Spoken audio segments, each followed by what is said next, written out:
हे क्राफ्टीज, आज हम बनाने वाले हैं वायरल डेस्क डेकोर। सबसे पहले डीआईवाई बनाने के लिए हमें चाहिए एक कार्डबोर्ड का पीस और साथ ही साथ यार्न। इस गत्ते के ऊपर हमने यार्न को बस लपेटते जाना है। तो अब आप समझ ही गए होंगे हम क्या बना रहे हैं, क्यूट यार्न टेबल मैट। और इसको बनाना बहुत ही ज्यादा आसान है। यार्न को इतना ज्यादा फोल्ड करना है कि हमारे पास एक मोटी थिक सी लेयर बन जाए, क्योंकि यार्न जितनी ज्यादा होगी उतना बड़ा ही हमारा मैट बनेगा। देन हमने यार्न की एक साइड से नोट लगा देनी है। तो मैंने यहाँ पर पहले एक नोट लगाई, मुझे टाइट नहीं लग रहा था इसलिए मैंने दोबारा 2 नोट और लगाई। टाइट नोट लगानी है ताकि ये दोबारा खुल ना पाए। और इसकी दूसरी साइड से हम मिड से कटर के थ्रू इसको कट कर देंगे। देखते जाओ कि अब ये कैसे बनने वाला है। अब इसकी लेयर्स इतनी ज्यादा थिक थी कि सीजर के थ्रू तो कट ही नहीं हो रही थी, इसलिए मैंने इस कटर का यूज किया। देन इस कार्डबोर्ड के पीस को हम रिमूव कर देंगे और कुछ इस तरीके से हमने इसकी पार्टीशन कर लेनी है। देन थोड़ी सी स्पेस छोड़ने के बाद हमने इसको इस तरीके से नोट लगाते जाना है। तो लाइन वाइज हमने हर एक लड़ी के अंदर नोट लगाते जाना है। अगर सिंगल नोट से काम ना चले तो डबल नोट लगाते जाना।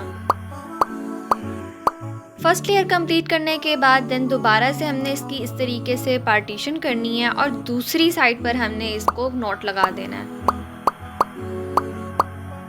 सेकेंड लेयर कंप्लीट करने के बाद अगेन हमने उसी प्रोसेस को फॉलो करना है। तो इस तरीके से हमारा मैट बन जाएगा। हमारा मैट हो चुका है बिल्कुल कंप्लीट। आप इसको दोनों साइडों से यूज कर सकते हैं और ये है इसकी फाइनल लुक। मुझे तो बहुत ही ज्यादा क्यूट लग रहा है। आप सब भी कमेंट सेक्शन में बताओ कैसा लगा आप सबको, और जल्दी से वीडियो को कर दो लाइक। चलते हैं हम अपने सेकंड डीआईवाई की तरफ। तो हमने ले ली है एक स्केच बुक, या फिर आप किसी चार्ट पेपर का भी यूज कर सकते हैं, बट हमारे पास पेपर हार्ड होना चाहिए। इसके ऊपर कुछ मेजरमेंट्स मैंने ड्रॉ कर दी हैं, 15 सेंटीमीटर एंड 17 सेंटीमीटर। और साथ ही साथ हमने 1 सेंटीमीटर की फोल्ड लाइन चारों साइड पे ड्रॉ कर देनी है। देन हम उसको करेंगे कट करने के बाद चारों साइडों पे ये जो डब्बे बन गए हैं हमने इनको भी निकालते जाना है। देन हमने इसकी दोनों साइड पर कुछ इस तरीके से लाइंस ड्रॉ करनी है। मिड वाली लाइन हमने की है 1 सेंटीमीटर और दोनों लाइंस को हमने इस तरीके से साइड्स पर ज्वाइन कर देना है और इसको भी हम कर देंगे कट। आप सब सोच रहे होंगे हम बना क्या रहे हैं। हम बना रहे हैं एक क्यूट सा छोटा सा फ्रेम। ये जो लाइंस हमने ड्रॉ की थी इनको इस तरीके से हमने फोल्ड करते जाना है ताकि हम इसको अंदर वाली साइड पर फोल्ड करके फ्रेम बना लें। अब आप सब सोच रहे होंगे कि कौन सा वाला फ्रेम हम बना रहे हैं। तो हम बना रहे हैं DIY cute paper frame planter. Then हमने इसकी दोनों साइड को इस तरीके से फोल्ड करके एक दूसरे के अंदर फिक्स कर देना है। तो मैं यहाँ पे यूज कर रही हूँ B7000 ग्लू का, ताकि ये अच्छे तरीके से स्टिक हो जाए। दूसरी साइड से भी बिल्कुल सेम इसी तरीके से हम फोल्ड कर देंगे। इस तरीके से हमारा फ्रेम रेडी हो जाएगा। ये बैक और फ्रंट साइड से दोनों ही साइड से हम इसको यूज कर सकते हैं। मैंने पहले कभी इतना छोटा फ्रेम नहीं बनाया, इसलिए मुझे बहुत ही ज्यादा क्यूट लग रहा है। अब ये जो इसकी नीचे वाली साइड है ना, ये खाली है। हमने यहाँ पे बनाना एक छोटा सा प्लांटर। तो प्लांटर बनाने के लिए हम यूज करेंगे पेपर का। तो मैंने ले ली है अपनी क्विलिंग स्ट्रिप्स, जिनके थ्रू हम फ्लावर्स भी बनाएंगे और छोटा सा प्लांटर भी बनाने वाले हैं। अब प्लांटर बनाने के लिए तो हमें चाहिए ब्राउन कलर। तो मैंने इन स्ट्रिप्स के अंदर से एक ब्राउन शेड निकाल लिया और ये है हमारे क्विलिंग टूल्स। एक है इलेक्ट्रिक और एक है हैंड से यूज करने वाला। तो हम इस बार इस पिंक वाले टूल का यूज करने वाले हैं। अगर आपने काम जल्दी करना है तो आप इस ब्लू वाले टूल का यूज कर लेना। सिंपली करना ये है कि हमने इस पिंक वाले टूल के थ्रू इस ब्राउन वाली स्ट्रिप को रोल करते जाना है। अब जितनी लंबी स्ट्रिप होगी उतना हमारा बड़े साइज का प्लांटर बन जाएगा। अगर आपके पास क्विलिंग स्ट्रिप्स नहीं है तो आप पेपर की स्ट्रिप्स भी कट करके यूज कर सकते हैं। मेरे पास क्विलिंग स्ट्रिप नहीं थी तो मैं भी पेपर की लंबी लंबी स्ट्रिप्स को कट करके क्विलिंग आर्ट करती। और साथ ही साथ आप सबको पता चल गया हम कर रहे हैं क्विलिंग आर्ट। रोल करने के बाद इसको एंड से हम फिक्स कर देंगे। तो इस तरीके से ये एक सर्कल बन जाएगा। किसी भी टूल के थ्रू आपने भी अब ऐसे करना है, इसको अंदर वाली साइड पे प्रेस करते जाना है ताकि स्टेप बाय स्टेप सारी स्ट्रिप्स नीचे की तरफ आती जाए। अगर आपके पास ये टूल्स नहीं है तो आप अपने पेंटिंग ब्रश की बैक साइड भी यूज कर सकते हैं।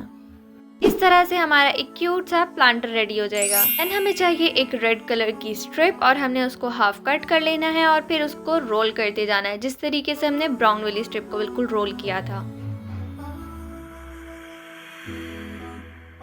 रोल करने के बाद जब इस शेप में ये आ जाएगा तो आपने सिंपली अपने नेल के थ्रू इसको मिड में प्रेस करना है, तो ये बिल्कुल हार्ट शेप में बन जाएगा। इसी तरीके से हमने टोटल 5 हार्ट्स को रेडी कर लेना है। तो हम एक क्विलिंग स्ट्रिप के थ्रू 4 हार्ट्स टोटल बना सकते हैं। सेम उसी प्रोसेस के थ्रू हमने सारे हार्ट्स को रेडी कर लेना है।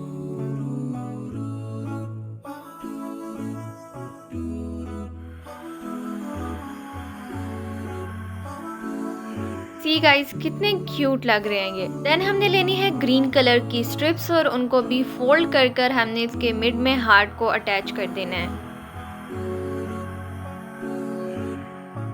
तो इस तरीके से हमने सारे हार्ट्स के साथ स्ट्रिप्स अटैच कर देनी है। देन इन सब स्ट्रिप्स को हम प्लांटर में प्लेस करते जाएंगे और साथ ही साथ हमने किसी स्ट्रॉन्ग ग्लू का यूज भी करना है ताकि ये इसके अंदर फिक्स रहे। इसकी दोनों साइड्स पर हमने कुछ ग्रीन लीव्स का भी यूज करना है। इस तरीके से हमारा प्लांटर हो चुका है बिल्कुल रेडी। अब बारी है इसको फ्रेम में रखने की। बैक साइड पर मैंने लगा दिया B7000 ग्लू ताकि ये फिक्स रहे। ये है हमारे पेपर फ्रेम की फाइनल लुक। क्यों, है ना आसान? तो चलो अब अपने लिए भी एक क्यूट सा फ्रेम बना लो। मैं तो इस फ्रेम को इस मिनी ईजल के ऊपर रखने वाली हूँ, टेबल पर ही, बट अगर आप चाहो तो इसको वॉल पर भी अटैच कर सकती हो।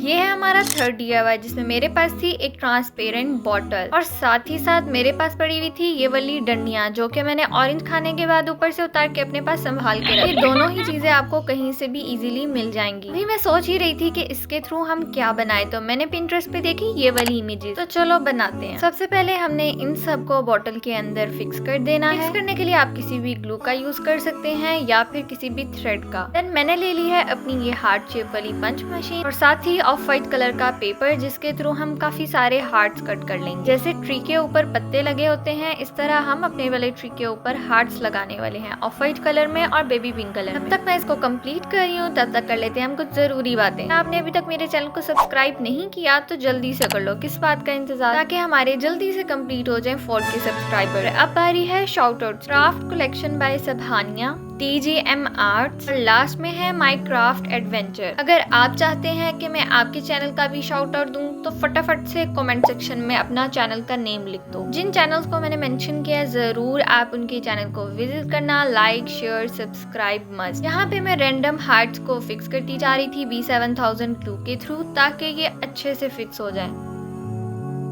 कंप्लीट करने के बाद ये कुछ ऐसा लग रहा था। अब नीचे से बोतल मुझे काफी खाली खाली लग रही थी तो मेरे माइंड में आया एक और आइडिया। यहाँ पर एक क्यूट सी नोट लगा देंगे और देन कुछ इस तरीके से मैंने ये कट कर लिया। इसके ऊपर मैंने लिख दिया faith hope and love and साथ ही साथ इसको पेपर वाली पंच के थ्रू थोड़ा सा और डेकोरेट कर दिया। तो अब लग रही है ना ये क्यूट। से सारे क्राफ्टर्स ही इन बॉटल को किसी और तरीके से यूज करते हैं, बट मैंने आपको एक डिफरेंट आइडिया बताया और फेरी लाइट्स ऐड हो जाने के बाद ये और भी ज्यादा एस्थेटिक लुक दे रहा है। तो कैसा लगा आप सबको ये आइडिया, जल्दी से कमेंट सेक्शन में बताओ। तो ये हमारा लास्ट DIY जिसमें हम बनाने वाले हैं एक क्यूट सा फ्लावर वाला प्लांटर। इसको शेप देनी थी एक पॉट की तरह, इसलिए हम एक लेयर को कट करके इसकी टॉप पर कुछ इस तरीके से फिक्स कर देंगे। और अगर ये ऐसे फिक्स ना हो तो आप B7000 ग्लू या फिर ग्लू गन का भी यूज कर सकते हैं। अच्छे तरीके से हमने इसको शेप देनी है और जो एक्स्ट्रा पार्ट है वो अंदर की तरफ हम फोल्ड करते जाएंगे। देन हमने ब्राउन कलर की क्ले के थ्रू इसको इस तरीके से पूरा रोल कर देना। क्ले थोड़ी सी हार्ड हो गई थी और ये सही से चिपक नहीं रही थी तो फिर इसलिए मैंने B7000 ग्लू का यूज किया ताकि ये फिक्स हो जाए। देन अच्छे तरीके से हमने एक पॉट की शेप दे देनी है और जो एक्स्ट्रा पार्ट है वो भी हम अंदर की साइड पर फोल्ड करते जाएंगे या फिर हम कट भी कर सकते हैं इसको। देन अब येलो कलर की क्ले के थ्रू हम बनाएंगे फ्लावर। अब आप चाहो तो किसी और कलर का फ्लावर भी बना सकते हो, क्योंकि हमारी बेस ब्राउन थी तो मुझे येलो कलर सही लगा। इस तरह के फ्लावर पॉट ऑनलाइन भी मिल रहे हैं आपको लाइटिंग के साथ। मेरे पास उस तरह की लाइट नहीं थी तो इसलिए हम इसको सिंपल सारी बॉल्स को हम आपस में अटैच करते जाएंगे और देन इसको एक फ्लावर की शेप दे देंगे। देन हम इस पिंक वाली नाइफ के थ्रू इसमें थोड़ी सी डिटेलिंग ऐड करेंगे। आप सब वीडियो तो देख लेते हो बट लाइक नहीं करते मेरे बोलने के बाद भी। मुझे थोड़ा सा अप्रिशिएट करने के लिए लाइक तो कर दिया करो ताकि मैं आप सबके लिए इस तरह के प्यारे प्यारे क्यूट से DIYs बनाती रहूं। हमारा फ्लावर तो हो चुका है कंप्लीट। अब हमने इसकी नीचे का स्ट्रक्चर तैयार करना है। इस ग्रीन कलर की क्ले के थ्रू हमने इसके लीव्स और एक डंडी भी बनानी है। अब हमने इसको रोल करते जाना है, करते जाओ करते जाओ। देन आप किसी वायर या फिर इस तरीके की वुडन स्टिक का भी यूज कर सकते हैं। क्ले के अंदर हम इसको फिक्स करके अगेन इसको रोल करेंगे और यहाँ पर इस तरीके से फिक्स कर देंगे। देन हमने फ्लावर के लीव्स भी तो बनाने हैं। लीव्स बनाना तो सबसे ज्यादा आसान काम है। जस्ट पत्ते की शेप दो और कुछ डिटेलिंग्स ऐड कर दो तो इस तरीके से लीव्स बन जाएंगे। कंप्लीट करने के बाद अब हम सारी चीजों को इस पॉट में फिक्स करेंगे। कंप्लीट होने के बाद ये है हमारे प्लांटर की फाइनल लुक। बहुत ही ज्यादा क्यूट लग रहा है सच में गाइज, आप सब भी इसको जरूर ट्राई करना। सारे DIYs को घर में बनाना बहुत ही ज्यादा इजी है। तो चलो अब आप सब भी अपने डेस्क के लिए की सारी चीजें रिक्रिएट कर लो। वीडियो को लाइक करना बिल्कुल नहीं भूलना और कमेंट सेक्शन में बताना कौन सा वाला DIY आपको सबसे ज्यादा पसंद आया। तो मिलते हैं नेक्स्ट वीडियो में, तब तक के लिए अल्लाह हाफिज, बाय बाय, टेक केयर।